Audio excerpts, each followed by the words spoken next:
Hello everyone, welcome back to our channel. So வாங்க கொஸ்டினோட சொல்யூஷன்ஸை பார்க்கலாம். A body starts from rest is moving under constant acceleration up to 20 seconds. Up to இல்ல up to 20 seconds. If it moves s1 distance in first 10 seconds. முதல் 10 செகண்ட்ல travel பண்ணுற distance s1.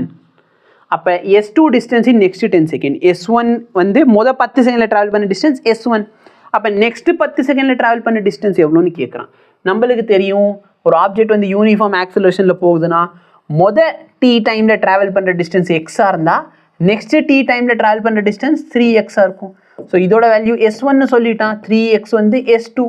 அப்போ எக்ஸுக்கு பதில் s1 போட்டேன்னா s2ஓட வேல்யூ என்ன sir 3 times s1. இல்லை ரெண்டுத்துக்கு ரேஷியோ எடுத்து கண்டுபிடிச்சாலும் கண்டுபிடிச்சிக்கோ.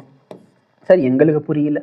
ஓகே, நல்லா பாரு. s1 வந்து ஒரு distance traveled by the body in time எவ்வளோ சார் 10 செகண்ட். கரெக்டாக இல்லையா? அதாவது 10 செகண்டில் நீங்கள் ட்ராவல் பண்ணுற டிஸ்டன்ஸை s1 சொல்லியிருக்கான். நெக்ஸ்ட்டு 10 செகண்டில் ட்ராவல் பண்ணுற டிஸ்டன்ஸ் s2. ஆனால் யோசிச்சு போகிற ஒரு ஆப்ஜெக்ட் ரெஸ்ட்லேருந்து ஸ்டார்ட் ஆகுது சார். கிராவிட்டியில் வச்சுருக்கானா body start from rest is moving under constant acceleration. Okay, object நேராக போகுது with some constant acceleration A. இப்போ வண்டி ஸ்டார்டிங்கில் ரெஸ்ட்டில் இருக்குது சார். வண்டி நகர ஆரம்பிச்சிச்சு, வண்டி போகுது சார், ஓன்னு போகுது. இப்போ நல்லா பாரு, ஒரு 10 செகண்டுக்கு அப்புறம் இந்த இடத்துல வண்டி ரீச் ஆகுது. இந்த டிஸ்டன்ஸ் தான் எவ்வளோ சம் s1. இப்போ நான் இங்கே ஈக்குவேஷன் ஆஃப் மோஷன் அப்ளை பண்ணுறேன்னு சொன்னால் அங்கே பிரச்சனை இருக்குது. என்ன சார் அந்த இடத்துல பிரச்சனை அப்படின்னு பார்த்தீங்கன்னா, இந்த பாயிண்டில் அந்த ஆப்ஜெக்டோட இனிஷியல் வெலாசிட்டி 0 கேட்டால் இல்லை. ஏன்னா இங்கேருந்து நம்ம ட்ராவல் பண்ணுறப்ப இங்கே அந்த ஆப்ஜெக்ட்க்கு என்ன இருக்கும், ஏதோ ஒரு வெலாசிட்டி இருக்கும். அப்போ நீ என்ன பண்ணணும், ஃபஸ்ட்டு இந்த பாயிண்டில் அதோட வெலாசிட்டி என்னன்னு கண்டுபிடிக்கணும். இல்லைனா நீ என்ன பண்ணு சார், இங்கேருந்து 20 செகண்டில் அவன் எவ்வளோ டிஸ்டன்ஸ் ட்ராவல் பண்ணுறான்னு கண்டுபிடிச்சிக்கோங்க. ஏன் ஏன்னா நல்லா பாரு, 10 செகண்டில் ட்ராவல் பண்ணுற டிஸ்டன்ஸ் s1, அடுத்து 10 செகண்டில் ட்ராவல் பண்ணுற டிஸ்டன்ஸ் s2. அப்போ நான் 20 செகண்ட் சொன்னேன்னா அவன் s1 + s2 ட்ராவல் பண்ணியிருப்பானா. அப்போ 20 செகண்டில் ட்ராவல் பண்ணுற டிஸ்டன்ஸ் என்ன s1 + s2. s1 + s2 20 செகண்டில் ட்ராவல் பண்ணுற டிஸ்டன்ஸ். அப்போ ½ g 20ஓட ஸ்கொயர். s1க்கு பதிலாக ½ g 10 ஸ்கொயர்னு போட்டுக்கலாமா. அப்போ ½ g 10 square plus s2 is equal to ½ g 20ஓட ஸ்கொயர். இந்த டேர்ம் அங்கே கொண்டு வந்து இந்த ½ g காமன் எடுத்துக்கோ.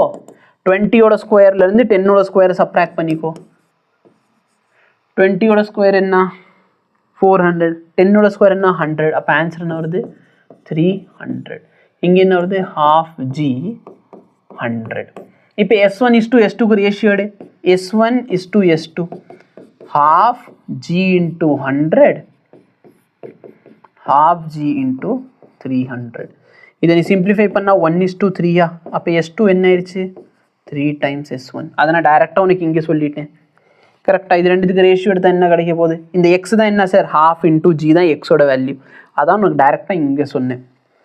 So 1/3 is equal to s1 by s2. அப்போ s2ஓட வேல்யூ எழுதிக்கலாமா. லாஜிக் புரியுதா?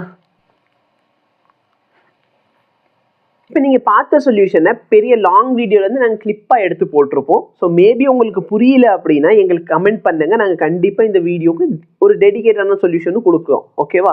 இல்லை புரிஞ்சிடுச்சுன்னா வீடியோவை லைக் பண்ணுங்கள், மற்றவங்களுக்கும் ஷேர் பண்ண முடிஞ்சால் ஷேர் பண்ணுங்கள். தேங்க்யூ.